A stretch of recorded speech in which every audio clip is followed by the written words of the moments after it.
Welcome to This Week in Nephrology. This week we're covering 8 notable papers spanning transplant immunology and genetics, glomerular disease mechanisms, dialysis management, and clinical practice guides. Let's dive in. We begin with transplant medicine and genetics, where several studies address significant barriers to transplantation.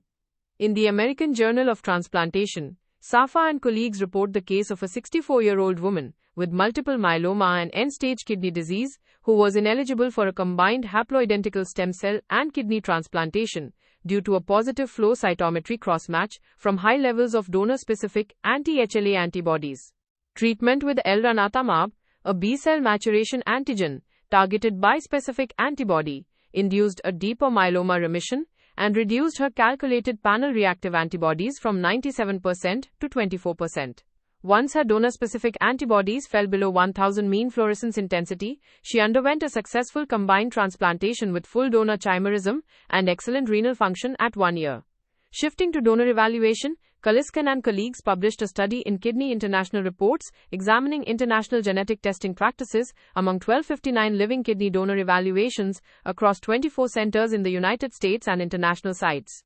Genetic testing was performed in nearly a quarter of candidates, with United States centers favoring direct candidate testing at 61.5% compared to international centers, which predominantly used a recipient-first approach at 92.1%. Among tested candidates, 20.7% were not approved for donation, with genetic findings accounting for 7.8% of those non-acceptances. Furthermore, younger donor age was independently associated with a higher likelihood of non-acceptance.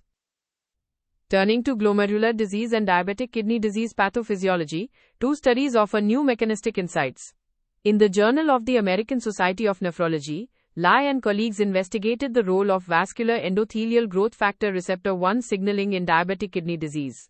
Analyzing plasma samples from the Credence trial, the researchers found that circulating soluble vascular endothelial growth factor receptor 1 and placental growth factor increased, while intrarenal vascular endothelial growth factor messenger RNA decreased as the glomerular filtration rate declined.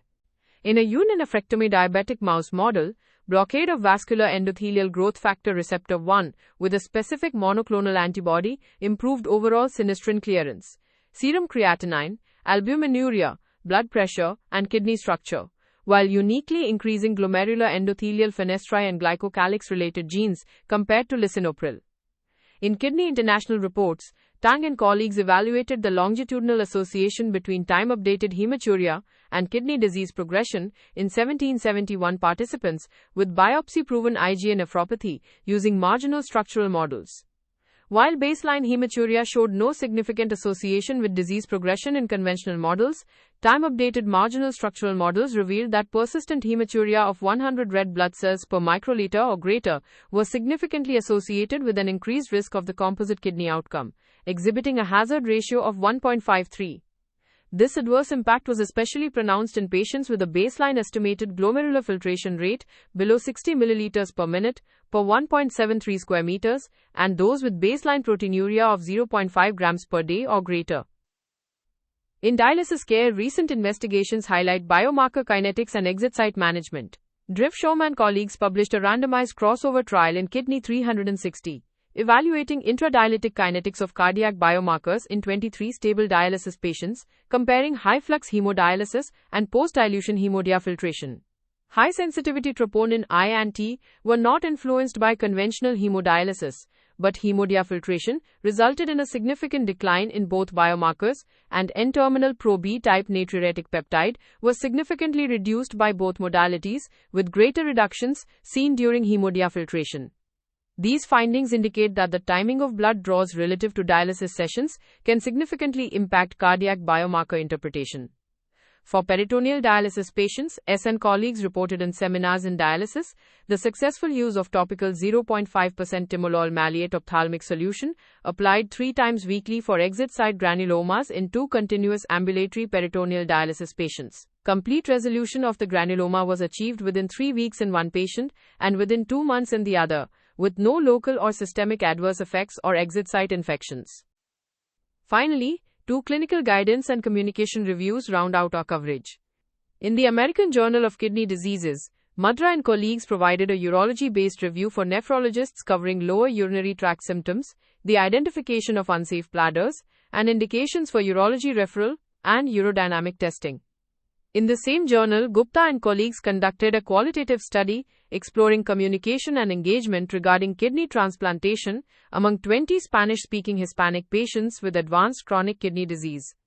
Participants reported that information regarding transplant eligibility provided outside the transplant clinic was often insufficient for informed decision-making, and that providers inadequately considered their socio-emotional well-being, though language barriers were largely mitigated by interpreters.